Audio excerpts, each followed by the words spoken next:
자, 여러분 이어서 보도록 합니다. 문제집 208페이지 16번 문제부터 봅니다. 208페이지 16번 문제부터요.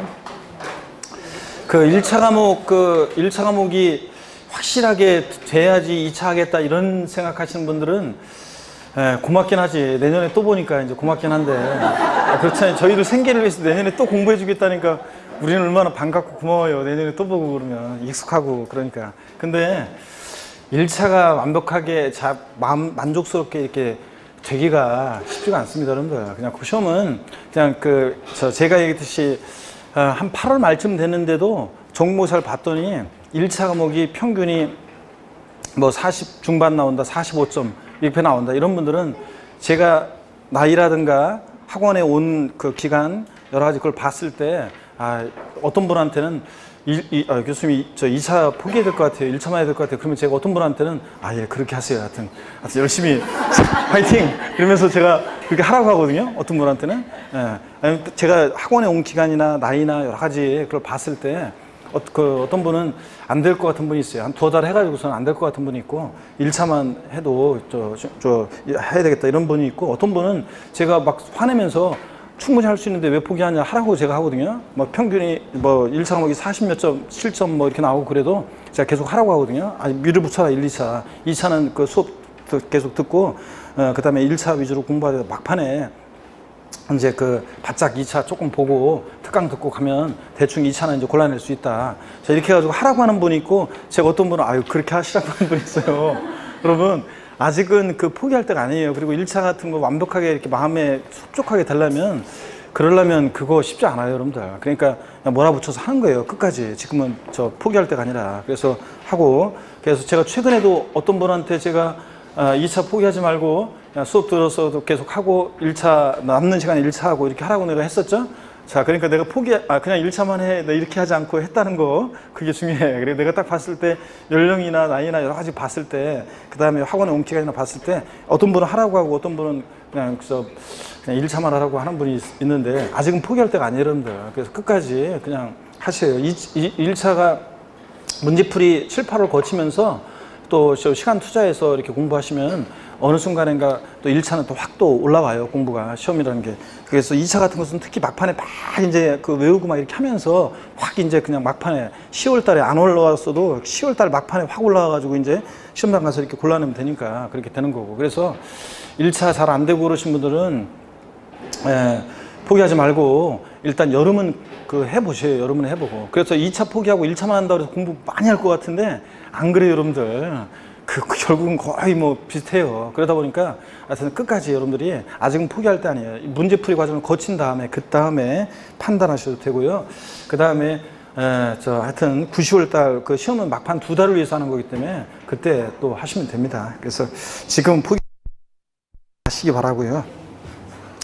자, 문제 우리 16번 문제 별 표시했죠? 한번 보겠습니다. 소득세법상 고조의 부동산 임대와 관련해서 발생한 소득에 관한 설명으로 틀린 거랬습니다. 1번 국유에 소지하는 주택의 임대소득은 어떻게 한다? 주택수 관계없이 과세가 된다. 또 나왔네요. 2번 질문. 3주택 법령이 정하는 소형주택 아니고요 을 소유하는 자가 받은 보증미 합계액이 2억 원인 경우 법령이 정하는 바에 따라 계산한 간주임대료를 사업소득 총수금액에 산입한다. 산입합니까? 아니죠. 자, 3주택 이상이면서 보증금 합계액이 얼마? 3억 원을 초과해야 합니다. 기출지문인데 당연히 우리가 이걸 알 수 있어야 되는 지문이고요. 자, 그래서 3억 원 초과하지 않았기 때문에 총수금액에 산입하지 않습니다. 3번 지문 봅니다. 2주택이요. 소형주택 아니고 2주택과 2개의 상업용 건물을 소유하는 자가 보증금을 받은 경우에 2개의 상업용 건물에 대해서만 법령이 정한 바에 따라 계산한 간주임대를 사업소득 총수금에 산입한다. 아까 나왔었죠, 여러분들? 그래서 이거 주택은 2주택이니까 보증금 나왔잖아요. 보증금 월세주택이 아니라 전세주택이니까 과세하지 않고요. 상가는 무조건 과세고요. 5번 지문만 볼게요. 사업자가 부동산을 임대하고 임대료 외에 전기료, 수료 등 공공요금의 명목으로 지급받은 금액이 공공요금의 납부액을 초과할 때 초과하는 금액은 사업소득 총수금액이 어떻게 한다? 산입한다고 그랬습니다. 이런 거. 자, 그렇지 않으면 사람들이 다 그냥 이런 명목으로 다 받을 거 아니에요. 공공요금 명목으로. 자, 18번 문제로 가겠습니다. 18번 문제 보니까 요약집 106에서 108페이지 참조고요. 요약집 106에서 108페이지 참조고 소득세법상 국내 소지한 주택을 임대한 경우에 발생하는 소득에 관한 설명으로 틀린 거 그랬습니다. 2번 지문 한번 볼게요. 주택 두 채를 소유한 거주자가 한 채는 월세 계약으로 나머지 한 채는 전세 계약 형태로 임대하는 경우에 월세 계약에 의해서 받은 임대료에 대해서만 소득세가 과세된다. 그렇죠, 여러분? 주택 2주택자가 하나는 월세, 하나는 전세. 전세주택은 2주택일 때 과세 안 해요. 안 하고. 월세주택은 1개 소유하는 자 주택 임대속만 비과세. 두 채는 월세. 아까 과세한다고 그랬죠? 아까 표 있었잖아요. 요약집에서. 우리가 봤습니다. 그래서 이거 맞는 지문입니다. 3번 거주의 보유 주택 수를 계산함에 있어서 다가구 주택은 어떻게 합니까? 전체를 한 개 주택으로 보대요. 하여튼 지방세에서는 다가구 주택은 매 한 가구마다 독립한 1구의 주택으로 보는데 공동주택 과세형평을 해서 공동주택처럼 취급하는데 국세에서는 다가구 주택은 전체를 하나의 주택으로 봅니다. 구분 등기된 경우는 각각을 1개 주택으로 계산하고요. 4번 주택의 임대로 인해서 얻은 과세 대상 소득은 상업소득으로 해당 거주의 종합소득 금액이 어떻게 합니까? 합산합니다. 그죠, 여러분들? 상업소득은 다른 이자 배당 근로연금 기타 소득과 합산해서 과세하고. 5번 주택을 임대하여 얻은 소득은 거주자가 사업자 등록을 한 경우에 하나여 소득세 납세 의무가 있다. 이거 기출문제인데요. 5번 지문 같은 거 요약집에는 없어도 우리가 이거 눈치껏 여러분 보세요. 눈치가 있으면 당연히 사업자 등록한 경우에 한해서 소득세 납세 의무가 있으면 그러면 사람들이 누가 사업자 등록하겠어? 그럼 사업자 등록 안 하면 소득세 안 내. 그럼 다 안 하겠지, 여러분들. 말도 안 되는 얘기죠? 당연히 자 사업자 등록 여부와 관계없이 우리 자 소득이 발생했다 그러면 소득세 납세 의무가 있습니다. 5번 그래서 정답이었습니다. 기출문제였고요. 넘어갑니다. 210페이지 넘어가시면 210페이지 넘어가면 20번 문제 보겠습니다. 20번 문제 보시면요.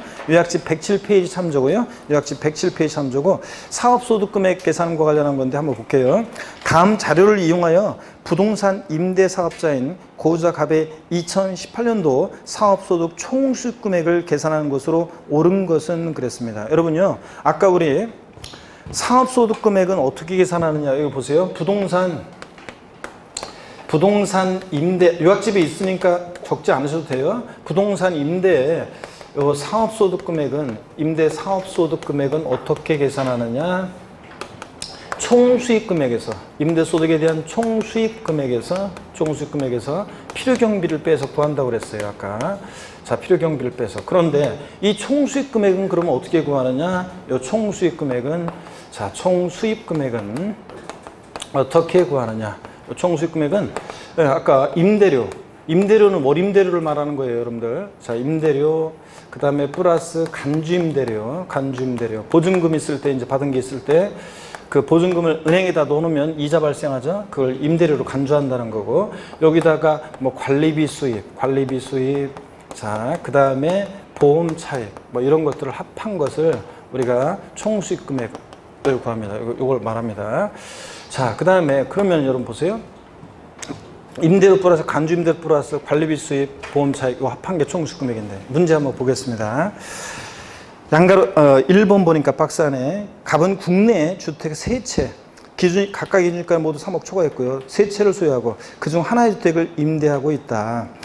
자, 양가로 2번 2018년도 1월 1일에 임대 주택의 임대보증금 5억 원과 1년분 임대료 자 2,400만 원을 수령하였다.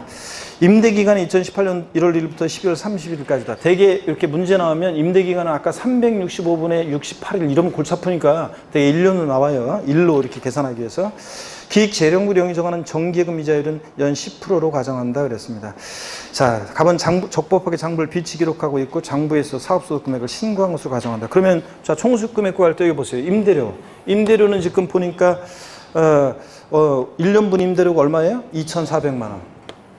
2,400만 원이 여기에 이제 임대료 플러스 간주임대료 계산하는데 간주임대료는 어떻게 구하냐면 자, 여러분 보세요. 간주임대료는 주택은 간주임대료 원래 보증금 3억 원 초과할 때만 과세하고 3억까지 과세하지 않으니까 보증금에다가 해서 마이너스 3억 원 빼고 거기다 60%를 곱합니다. 60%만 과세하고 그래요. 근데 여기서는 보니까 자, 이게 뭐냐면 이게 주택이 뭐예요? 주택이네요. 자, 주택이네. 그러면은 아까 간주임대료 어떻게 계산했냐? 주택은 자, 보증금이 얼마라고요? 5억 원. 자, 여기서 3억 원까지는 주택, 우리 전세주택은 3억 원 초과해서 3억까지는 과세하지 않잖아요. 그러니까 3억 원을 빼요. 그 다음에 3억 원을 빼고, 그 다음에 자, 여기에 60%만 과세예요. 보증금의 60%만 과세예요. 60%만 과세하거든요. 자, 그러니까 요거 간주임대료, 그 다음에 여기다가 정기예금, 임대기간 365분의 1년이니까 365예요. 그러니까 자, 요거 1이죠? 1이고 여기다가 뭐냐면 이제 여기다가 뭘 곱하면 이자율을 곱해요. 이자율이 몇 프로예요? 10%. 정기예금 이자율이 10%. 자, 그러니까 요거 2억이고 5억에 3억 빼니까 2억이고 2, 6, 12, 1억 2천에 10%니까 간주임대료는 1억 2천에 10%니까 얼마입니까? 1200만 원. 자, 1200만 원이고. 자, 그러면 여러분 보세요. 1200만 원. 그러면 관리비 수입이라든가 보험 차익에 대한 얘기가 있어요? 없어요? 없어요. 자, 그러니까 임대료 2,400에다가 또 1200만 원 합치니까 얼마입니까, 여러분? 예? 얼마예요, 여러분들? 3,600만 원이죠. 그래서 5번이 정답입니다. 그래서 요 문제 20번 문제를 통해서 우리가 주택 임대 소득에 대한 상업소득 금액 계산 어떻게 하는지 계산 문제 한 번도, 요거는 시험에 직접적으로 계산 문제는 안 나왔는데 혹시 모르니까 한번 우리 처음으로 한번 배워봅니다. 지난 순환에도 안 배웠죠? 오늘 문제풀이 과정에서 총 한번 봅니다. 부동산 임대 사업소득 금액은 총 수익 금액에서 필요 경비를 빼는데 총 수익 금액은 어떻게 계산하냐? 임대료. 이건 월임대료를 말한다는 거. 임대료 플러스 간주임대료. 간주임대료 주택임대에 대한 간주임대료는 자, 우리가 보증금에서 얼마를 빼냐면 3억 원 초과할 때 전세주택은 과세하니까 3억 원을 빼요. 그 다음에 보증금의 전체를 과세하는 게 아니라 또 60%만 과세해요. 그래서 60%를 곱해. 자, 60% 곱하고 여기다가 임대기간 일수, 대개 1로 나와요. 1년으로 대개 시험 문제 나올 거고, 그 다음에 정기예금 이자율을 곱합니다. 이렇게 해서 간주임대를 구해서 합한 게 총 수익금액이라는 거. 아시겠습니까, 여러분? 관리비 수입이나 보험 차익이 조건이 없다 그러면 자, 이렇게 해서 구한다는 거 한번 연습을 이 문제를 통해서 해보시면 돼요. 자, 이렇게 해서 했고 5번 정답이고, 그 다음에 21번 문제는 작년 28회 기출문제예요. 작년 기출문제도 한번 볼게요.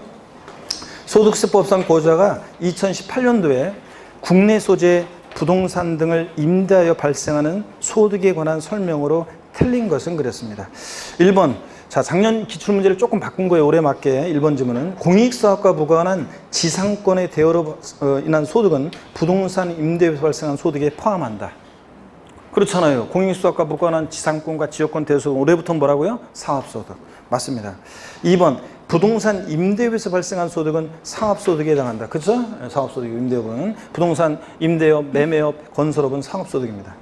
3번, 주거용 건물 임대업에서 발생한 결손금은 종합소득 과세 표준을 계산할 때 공제한다. 여러분요, 우리가 다음에 또 배우지만 양도소득은 일시우발적 소득이기 때문에 세율별 공제에서 공제되지 못한 결손금은 다음 연도로 2월에서 공제받을 수 있어요, 없어요? 없다는 거. 근데 없죠? 5년, 뭐 다음 년, 5년 범위 내에서 2월에서 공제받을 수 있다. 틀려요. 양도소득은 일시우발적 소득이니까 자, 세율별 공제에서 공제 못한 결손금은 다음 연도 2월 공제 안 돼요. 근데 주택임대소득에 대한 것은 사업소득 금액은 2월에서 공제받을 수 있어요. 이거 우리 요약집에서 지난 순환에 비교해서 말씀드렸고요. 나중에 또 설명드립니다. 3번, 부부가 각각 주택을 한 채씩 보유한 상태에서 그중 1주택을 임대하고 연간 1,800만 원의 임대를 받았을 경우에 주택 임대에 따른 과세소득은 없다. 자, 우리 부부는 주택수 계산할 때 합산합니다. 2주택 소유하는 자니까 임대소득 과세가 됩니다. 근데 다만 총수익 금액이 1년에 얼마요? 2천만 원 이하는 어떻게 한다? 비과세합니다. 1,800만 원이니까 당연히 과세소득은 없다. 맞고요. 5번, 임대보증금의 간주임대를 계산하는 과정에서 금융수익을 차감한다고 그랬었죠. 아까 요약집 봤었죠. 그럴 때 그 금융수익에는 수입이자와 할인료, 수입배당금을 포함하는데 유가증권 처분이익은 요거는 어떻게 한다? 제외합니다. 그래서 우리 해설에도 나와 있습니다. 아까 요약집에서 봤던 거 부동산 임대 관련 사업소득 금액 계산 동그라미 2번 부동산 임대 사업소득 총수익 임대료, 간주임대료, 관리비, 보험차익 합한 건데 그 보험차익 계산할 때 그 간주임대료 계산과 관련해서 간주임대료 계산할 때 여기 그 계산식에서 곱표시 3개 있는 거 맨 마지막이요. 자, 그래서 211페이지 해설에서 맨 마지막에 곱표시 3개. 수입이자 할인료, 배당금의 합계액은 요 금융수익에 간주임대료 계산할 때 요 뺄 때 요거 포함하는데 유가증권 처분이익은 포함하지 않는다. 이게 작년 시험에 나왔단 말이에요. 그러면 작년 수험생 입장에서 한번 이 문제를 볼게요. 제가 요거 작년 시험에 요 계산식과 관련해서 요까지는 자, 이렇게 해서 부동산 상업소득금액 계산해서 아까 그 문제 있잖아요. 아까 그 문제를 제가 작년에도 요런 거 동영목에서 출제해가지고 요렇게 요런 거까지는 이렇게 연습을 했어요. 계산 문제를 연습을 했어요. 공부했어요. 그런데 제가 여기 간주임대료 계산할 때 금융수익을 뺄 때 요거 유가증권 처분이익은 포함하지 않는다. 요런 것까지 제가 설명하진 않았거든요. 강의를. 그렇잖아요. 이런 것까지 어떻게 일일이 이러면 해요. 그래서 여러분 참. 근데 안 했는데 시험에 나왔어요. 그럼 보세요. 작년 수험생 입장에서 작년에 다 맞은 수험생들이라든가 이 문제는 맞춘 수험생들 입장에서 문제를 한번 보면 1번, 2번, 3번, 4번은 확실하게 배운 거예요. 작년에. 그잖아요, 여러분들. 확실하게 배운 거고, 자, 확실한 거예요. 근데 5번이 이게 낯선 거예요. 그러면은 요럴 때 이제 요거 5번을 찍었어야 되는데 골라낼 수 있었어야 되는데 그래서 1번, 2번, 3번, 4번 확실하게 아니니까 5번 그냥 찍고 넘어가는 수험생이 있고 자, 모르는 지문이 나왔으니까 해라 모르겠다 어떤 게 답인 거냐 헤매다가 그냥 아무거나 찍고 넘어간 분이 있고 자 그랬었는데 어떡하네 5번 지문 이런 것도 골라낼 수 있어야 되겠습니다. 자 이렇게 해서 작년에는 좀 어렵게 내려고 세법을 작정해서 낸 시험이었기 때문에 이렇게 이런 것까지 물어봤었습니다. 자 이렇게까지 뭐 더 좀 복잡하게 막 깊은 걸 물어보면 우리가 어쩔 수 없고요. 그렇지만 나머지 배운 지문에서 잘 봐가지고 골라내는 당하지 말고 골라내는 자 그런 태도를 가지셔야 되겠습니다. 212페이지 03번에 부동산 관련 상업소득 있죠?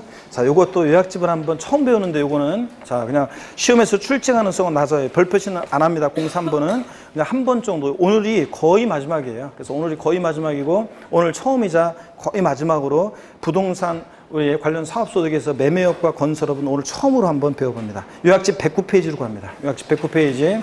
그래서 오늘 한 번 정도 이렇게 배우고 갑니다. 그런데도 보면 어떤 수험생들은 있잖아요. 수강생들은 이런 식으로 혹시나 하는 거 이렇게 한 번 정도 문제풀이 때 이렇게 한번 설명하고 넘어가는 데 있잖아요. 그걸 또 어떻게 기억하고서 옛날에 그거 강의했잖아요. 그러면서 그 수업 때 했던 것을 기억해가지고 맞추는 수험생들이 있더라고요. 와, 대단한 수험생들이었던 보면 저는 그냥 꼭 기억하다기보다는 그냥 면피용으로 그냥 내 분명히 강의했다 이 증거를 남기기 위해서 한 번 정도 한 건데 그걸 또 기억하고서 맞추는 수험생들이 있어요. 자, 부동산 매매업보입니다. 요약집 109페이지 보니까 아까 부동산 매매업은 건설업을 포함하는데 건설업 외에는 전부 다 부동산 매매업입니다. 보세요. 소득세법 시행령에 규정된 부동산 매매업에 의해 편하게 뭐 읽어봅니다. 그냥 비주거용 건물 건설업을 말하는데요. 부동산 개발 및 공급업을 말하고요. 근데 동그라미 3번 주거용 건물 개발 및 공급업은 제외예요. 이건 나중에 건설업으로 가셔야 하기 때문에 2번 소득세법 기본 통칙에서 규정하는 부동산 매매에 의의는요. 동그라미 1번 부동산의 매매, 건물의 신축 판매하는 것도 포함해서요. 또는 중개를 사업 목적으로 동그라미 2번 부동산을 매매하거나 사업상의 목적으로 부가가치세법상, 소득세법상이 아니라 부가가치세법상 일과세기간 내 여러분 우리 부가가치세는 과세기간을 1년을 2기로 나눠요. 1월 1일부터 6월 30일까지를 1기 과세기간 부가세 7월 1일부터 12월 31일까지를 부가세 2기 과세기간으로 나눌 때 그 부가세법상 1과세기간 내 1회 이상 부동산을 취득하고 앤드 2회 이상 판매하면 이게 부동산 매매업입니다. 1박 2일이네요. 1박 2일. 자, 여기 보세요.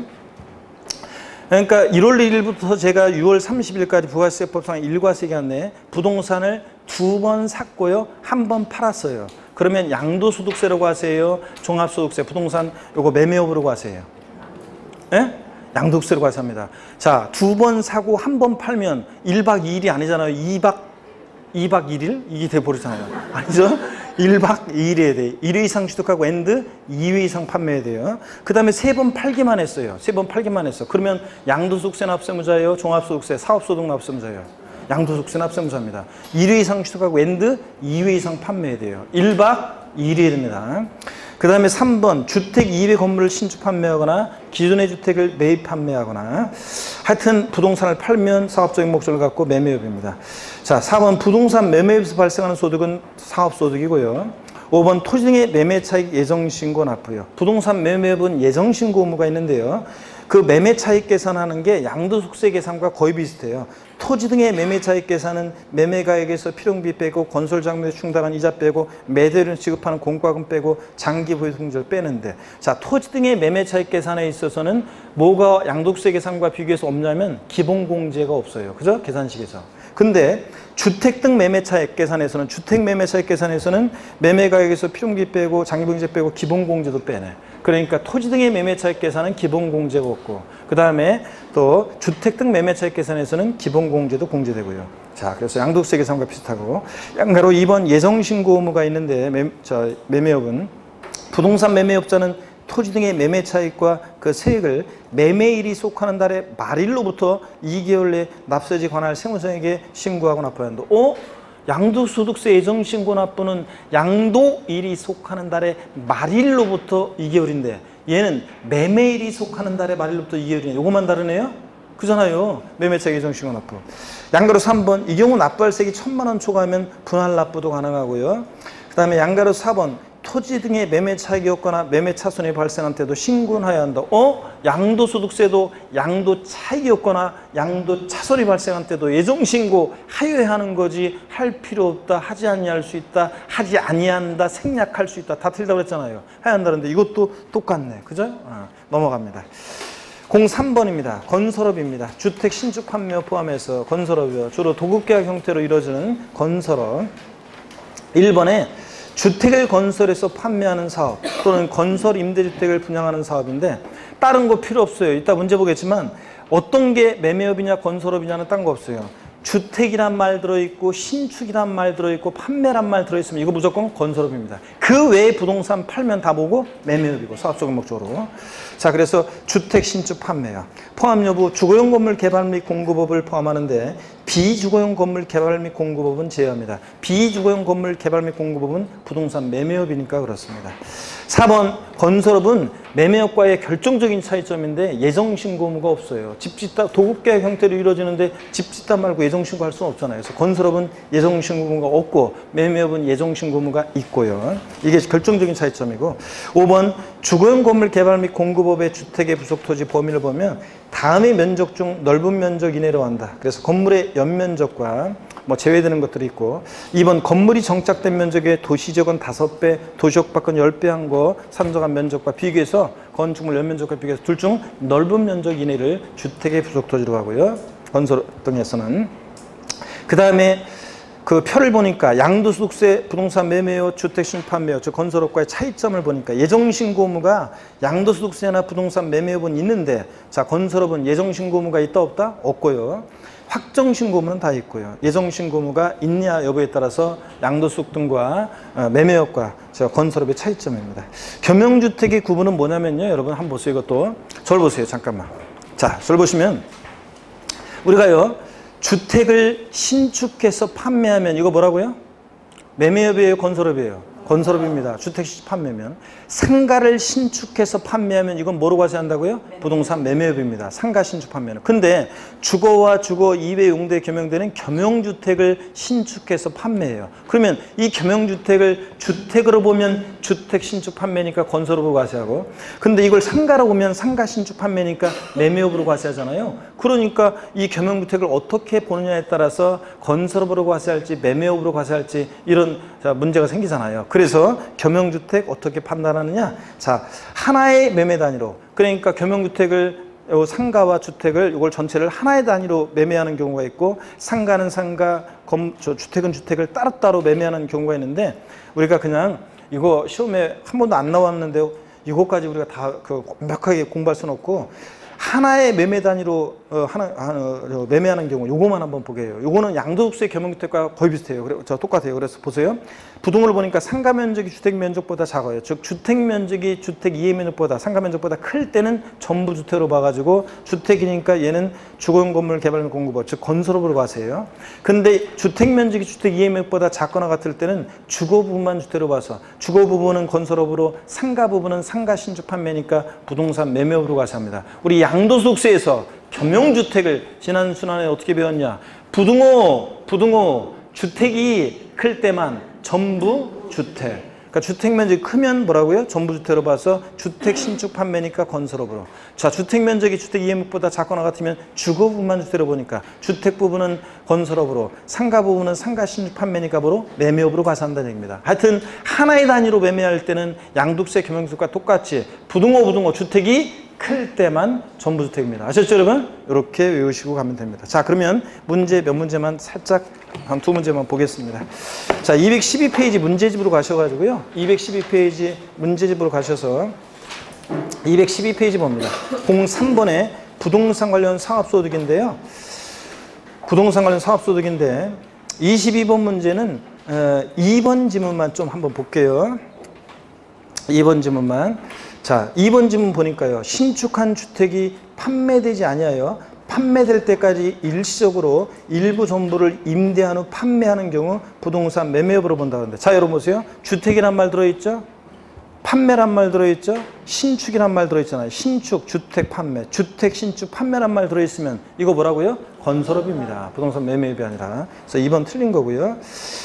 3번 자기 토지 위에 뭐 상가를 신축해서 판매할 목적으로 건축 중인 건축법에 의한 건물과 토지를 제3자에게 양도한 경우, 하여튼 주택 이외에 부동산을 팔았다, 사업적인 목적을 갖고 뭐라고요? 매매업입니다. 이런 것들.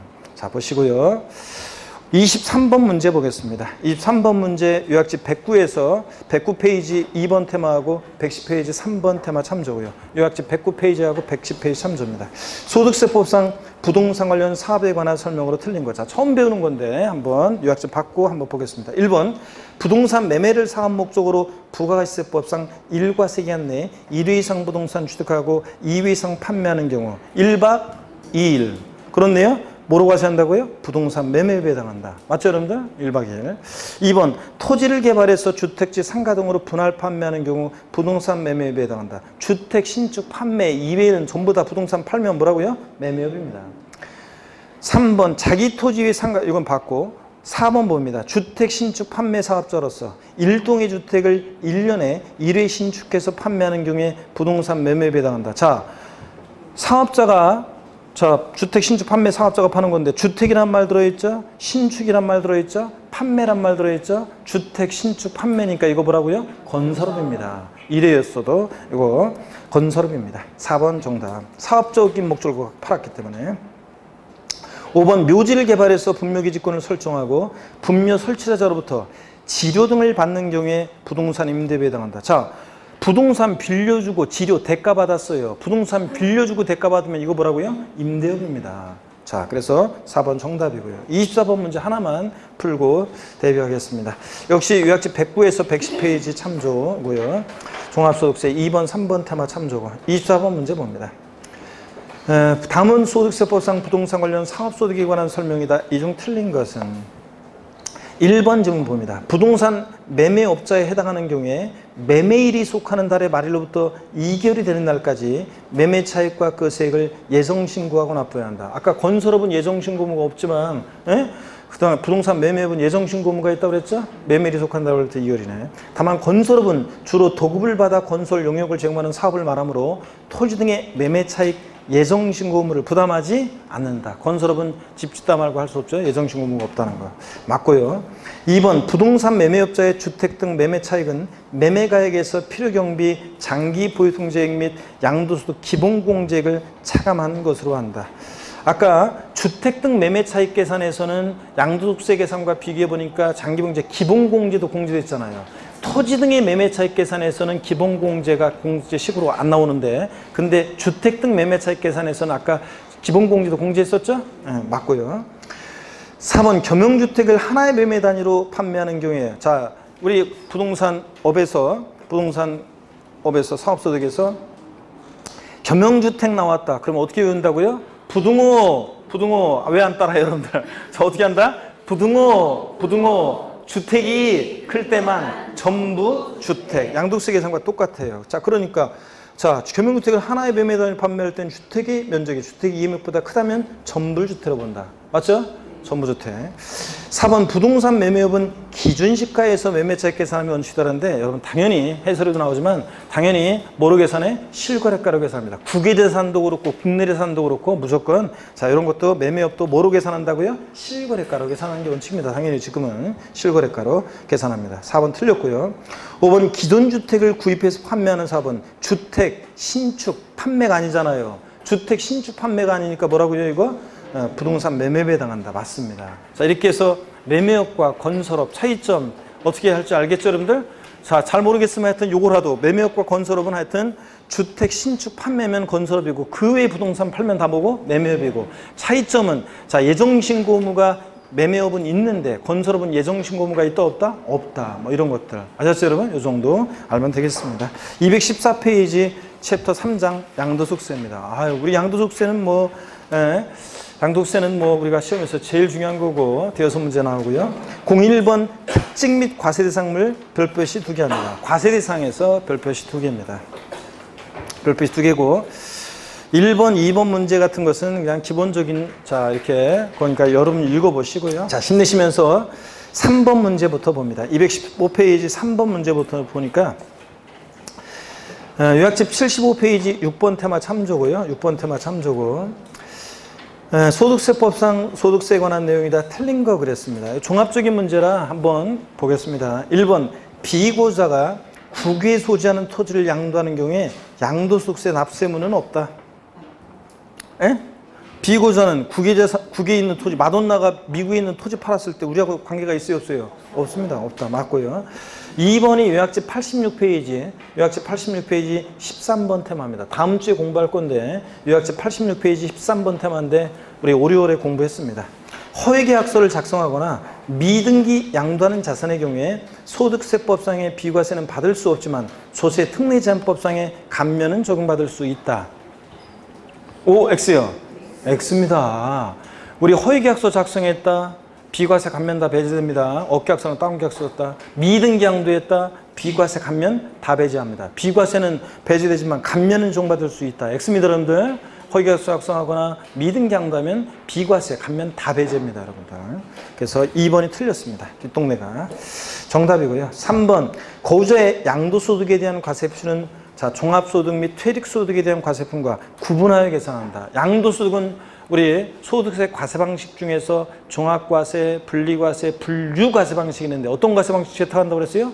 분류과세 방식을 채택하기 때문에 양도소득은 종합소득이나 퇴직소득에 대한 과세품과 합산해서 과세해요? 구분해서 계산해요? 구분해서 따로 양도소득만 구분해서 과세합니다. 맞고요. 4번 동일연도의 부동산을 여러 번 양도했을 때 양도소득세는 양도자별로 전부 다 어떻게 한다? 합산해서 과세합니다. 1월 1일부터 12월 31일까지 부동산 3월 달에도 팔고 5월 달에도 팔았다. 그러면 그 각각 발생한 양도소득을 양도자별로 어떻게 합니까? 합산해서 과세합니다. 맞고요. 5번 거주자가 주소 및 거소를 국외로 이전해서 비고자가 될 때는 1월 1일부터 언제까지? 출국일까지를 과세 기한으로 하는 예외가 있고요. 이런 것들. 자, 4번 문제. 요약집 77페이지 6번 테마 참조고요. 요약집 77페이지 6번 테마 참조고요. 이것도 한번 우리 종합적인 거라 한번 문제를 풀어보겠습니다. 일단 양도소득세에 관한 설명으로 옳은 건데 1번이요. 양도소득세가 과세되는 양도란 매매, 교환, 법인에 대한 현물출자, 상속, 증여 등 유상 여부에 관계없이 자산이 사실상 이전되는 것을 말한다. 양도세는 양도에 과세하는 세금인데 누가 양도가 뭐냐 물어보면 한마디로 뭐라고 대답하신다? 사실상 유상 이전이다. 반드시 대가를 받고 이전해야지 무상 이전은 양도에 해당하지 않습니다. 이거 뭐가 틀렸어요? 상속, 증여 등 유상 여부에 관계없이 틀렸습니다. 반드시 대가를 받고 이전해야지 상속, 증여 같은 무상 이전은 양도에 해당하지 않습니다. 그래서 상속, 증여 등 유상 여부 관계없이 틀렸고요. 2번 파산 선고에 의한 처부도 발생하는 소득에 대해서도 양도소득세가 과세된다. 우리 양도소득이 비과세되는 소득이 세분하면 4가지가 있었잖아요. 그 중에 첫 번째 파산 선고에 의한 처부도 발생한 소득은 이거 어떻게 한다? 비과세한다 그랬습니다. 채무자가 빈 털털이라고 법원에서 파산 선고 내렸고 채무자의 남아있는 재산 요거 파산재단에 속하게 됐을 때 처분되면 누구한테 양도세 내라고 할 거예요? 당연히 파산 선고에 의한 처분으로 발생한 소득이 어떻게 한다? 비과세합니다. 과세한다 틀렸고. 3번 양도자산은 등기 여부에 관계없이 일정한 요건을 갖춘 경우에는 양도소득에 대한 소득세 비과세에 관한 규정이 적용된다. 아까도 나왔었네요. 미등기 양도하면 당연히 비과세 어떻게 한다? 배제됩니다. 등기 여부에 관계없이 비과세 규정이 적용돼? 아닙니다. 미등기 양도하면 비과세 해준다 안 해준다? 안 해주잖아요. 등기 여부에 관계없이 비과세 땡입니다. 4번 지문은 요약집 75페이지에 1번 테마 참조고, 요약집 75페이지 1번 테마 참조고 또 나왔네요. 거주에 양도소득에 대한 과세표준은 종합소득 및 퇴직소득에 대한 과세표준과 합산해서 계산해요? 구분해서 계산해요? 구분해서 계산합니다. 따로. 분류과세. 맞죠 여러분들? 그래서 4번이 정답입니다. 5번 지문 양도소득세 과세기간은 양도자가 임의로 1년의 기간을 정하는 것이 원칙인데 그래요? 소득세 과세기간을 납세자가 임의로 설정할 수 있다 없다? 없다고 그랬습니다. 무조건 1월 1일부터 12월 31일까지입니다. 과세기간이 정해지지 않은 경우 1월부터 하여튼 틀렸습니다. 임의로 정할 수 없습니다. 넘어갑니다. 216페이지 5번 문제는 여러분이 풀어보실 수 있고요. 6번 문제가 이제부터가 우리 과세 대상에 관한 문제입니다. 그래서 6번 문제부터가 요약집 76에서 77페이지, 요약집 76에서 77페이지 7번 테마 참조인데요. 6번 문제 기출문제인데 여러분이 충분히 이런 것들을 풀 수 있습니다. 부동산 임차권은 반드시 등기된 것만 대상이지 미등기 부동산 임차권은 대상이 된다 안 된다? 안 된다는 거. 그래서 6번 문제 5번 지문만 한번 볼게요. 등기되지 않은 부동산 임차권의 양도는 과세 대상이다. 부동산 임차권, 지상권, 전세권은 등기와 무관하게 대상이 됩니다. 미등기 지상권, 미등기 전세권 대상이 되죠? 근데 부동산 임차권은 반드시 뭐만? 등기된 것만 대상이지 미등기 부동산 임차권은 대상이 아니라고 그랬습니다. 그랬잖아요 여러분들. 이런 거는 자 그래서 우리가 알고 있어야 되는데 이제 9번 문제로 넘어갑니다. 나머지 여러분이 보시고요. 9번 문제 별표시 하시고 요약집 76에서 77페이지 참조고 양도세 7번 테마 참조입니다. 7번. 자 그럼 요약집을 한번 과세 대상은 빠르게 한번 훑어보겠습니다.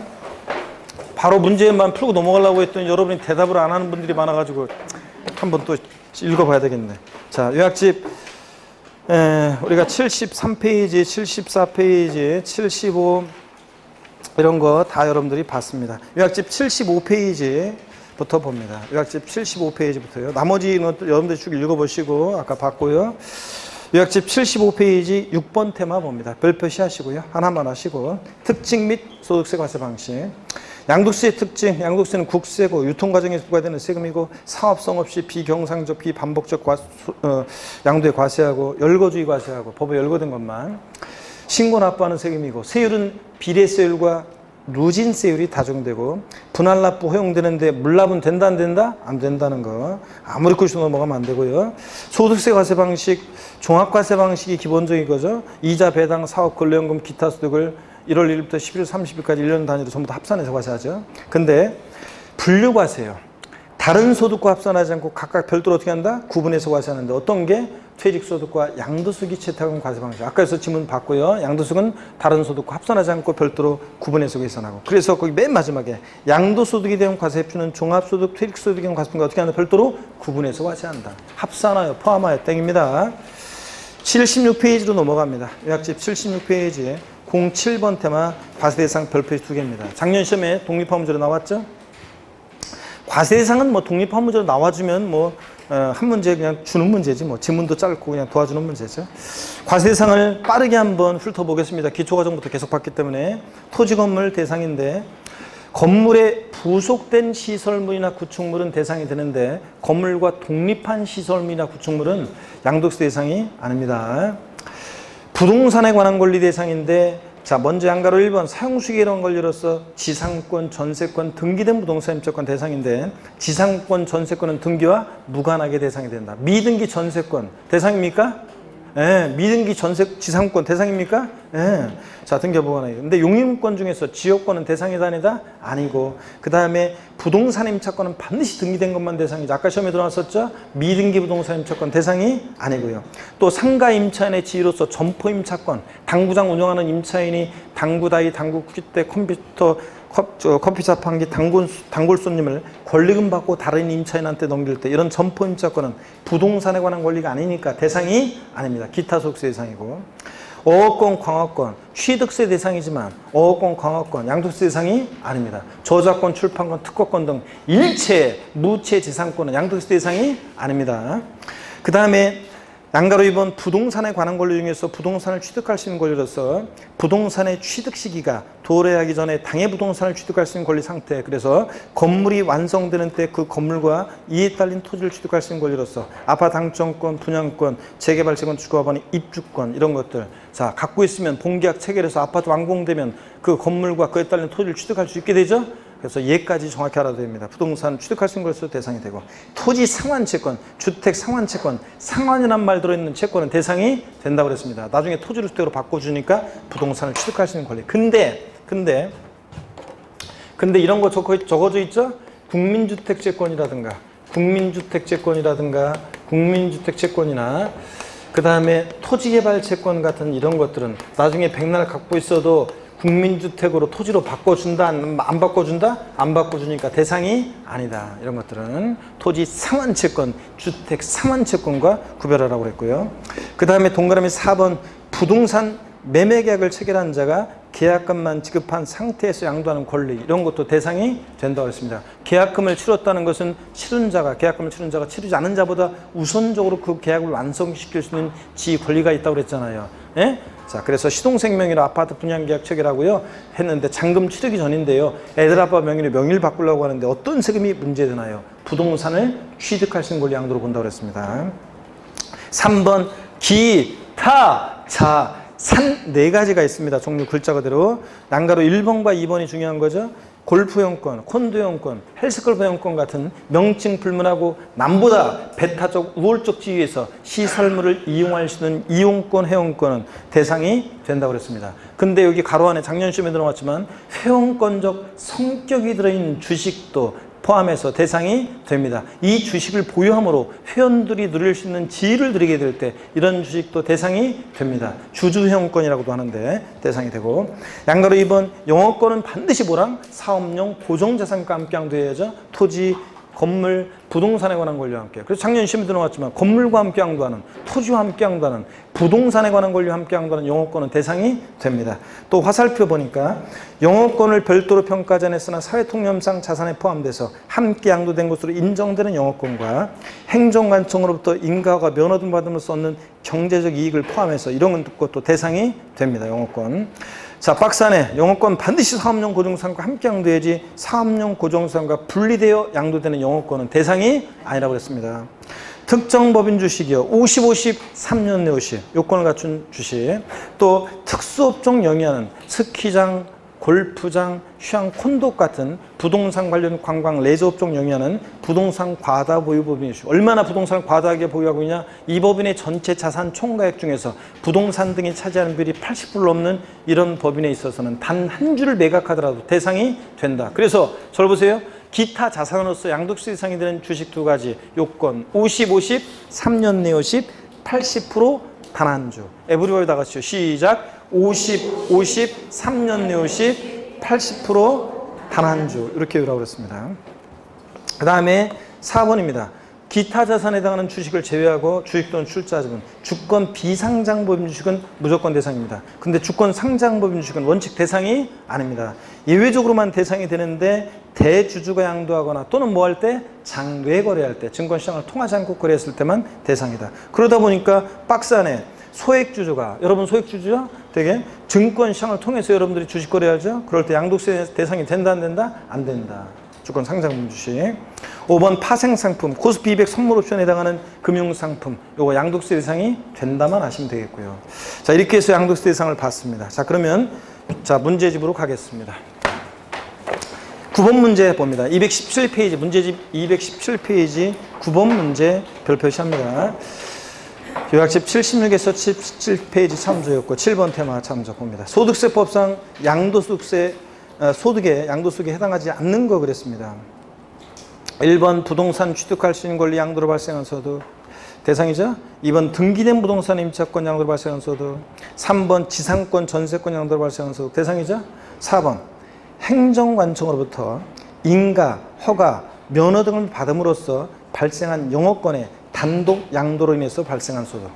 영업권은 반드시 뭐랑? 사업용 고정상과 함께 양도해야지. 영업권만 단독 양도하면 기타 소득세 대상이지. 양도세 대상이 아닙니다.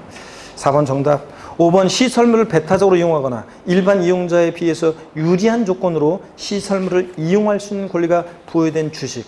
이거 회원권적 성격이 드는 주식이라고 그랬죠? 제 친구가 골프장 법인의 대표인데 뻥이라고 그랬잖아요. 근데 우리 골프장 법인의 주식을 인수할 생각이 없냐? 아, 그래 좋아. 대신 내가 니네 골프장 법인의 주식을 갖고 있는 것만큼은 회원들이 누릴 수 있는 지위를 누리게 해줘라. 그럴 때 주식은 회원권적 성격이 들어있는 이런 주식은 대상이 된다고 그랬습니다. 넘어갑니다. 자, 그래서 218페이지 이런 것들, 10번 문제 이런 것들 여러분이 보시고요. 12번 문제 보겠습니다. 12번 문제 별표시합니다. 12번 문제. 요약집 76에서 78페이지 3조고, 자, 7번하고 8번 테마 참조입니다. 우리 저 7번, 8번 테마 참조 양도세. 자, 한번 보겠습니다. 이건 양도의 유형도 포함되어 있는 건데 한번 우리가 그래도 미리 한번 보겠습니다. 다음 중 소득세법상 양도세 대상에 해당하는 것은 몇 개인가? 자, 대상이 되면 O 아니면 X를 큰 소리를 외치면서 체크합니다. 기억번 등기되지 아니한 지상권 양도로 발생한 소득. 미등기 지상권, 미등기 전세권 대상이 된다고 그랬잖아요. 지상권, 전세권 등기와 무관하게. 5. 니은번 소액주주가 유가증권시장에서 상장 주식을 양도하는 경우. 주권 상장 모든 주식 대주가 양도하는 것도 아니고 장외 거래한 것도 아니니까 대상이 아닙니다. 대독 소리가 너무 작으신 것 같아요. 큰 소리로 하라니까 O인지 X인지 50% 확률인데. 자, 디귿번 사업소득이 발생하는 점포임차권 양도로 발생한 소득. 이거 기타 소득이죠? 네, 그래서 X입니다. 리을번 채무에 대해서 토지를 대물 변제하는 경우. 대물 변제는 자, 채무를 면한 대가를 받고 이전하니까 양도에 해당합니다. 5. 미음번 사업용 기계장치를 양도하여 발생한 소득. 기계장치 이런 건 아까 열거된 대상에 있었어요? 없었어요? 없었습니다. X. 자, 비읍번 담보 목적으로 토지를 이전하는 경우. 채권 담보, 양도 담보 목적으로 이전은 사실상 이전이 아니라 형적 이전이기 때문에 양도에 해당하지 않는다고 그랬습니다. 담보 목적 이전 X. 상가 건축물이 수용되는 경우. 수용은 양도에 해당합니다. 여러분, 수용은. 강제로 매매가 이루어져도 보상금 받고 이전이니까 수용은 양도에 해당하고. 이응번 재산세를 관할구역 내 토지로 물납. 조세 물납도 부동산 지자체로 소유권 이전해요. 사실상 이전하고 대가를 받아야 되는데 조세 채무를 면한 대가를 받고 이전하니까 대물 변제로서 조세 물납도 양도에 해당한다고 그랬습니다. 그래서 5입니다. 그래서 대상에 해당하는 것은 기역, 리을, 시옷, 이응. 그래서 4개가 정답입니다. 13번은 기출문제인데 여러분이 충분히 풀 수 있습니다. 13번은 기출문제인데 여러분이 충분히 풀 수 있으니까 여러분이 보시고요. 자, 02번 테마 양도의 개념입니다. 별표 세게 합니다. 별표 세게 하시고요. 자, 그래서 올해도 역시 과세대상과 양도의 개념 유형 묶어서 시험에 나올 가능성이 높습니다. 자, 요거는 또 역시 잠시 쉬었다가요. 우리 본격적으로 또 보도록 하겠습니다.